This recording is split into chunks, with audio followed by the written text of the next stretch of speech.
ये हम आमर चिकेन बेहिया बेहिया बनैबा केमिति होउची देखिबा एवं खाइबा। मसला पड़गला एथर लंका गुंड ऐड करदबा,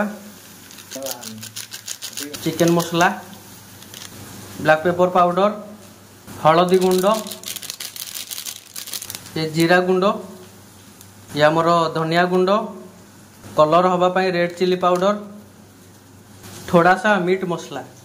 बर्तमान आम मिसई दबा। देखी पारे पियाज जारी हो जाए। एथर जो मिसई मसला को एथर ऐड करदबा और स्वाद अनुसार लुण। मसला आमर रेडी हो जाए। एथर आम ऐड करिया चिकेन मसला अनुसार चिकेन ऐड होगला। अनुसार आलू भी ऐड होगला। ठीक अच्छे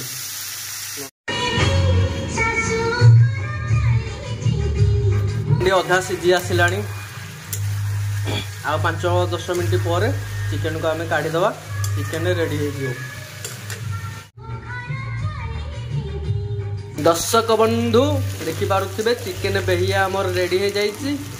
तेलरू मन नहीं चिकेन अलग हो जाए तेल तेलरू अलग हो जाए मसला। चिकेन बेहिया रेडी। आमर भात बड़ा गला।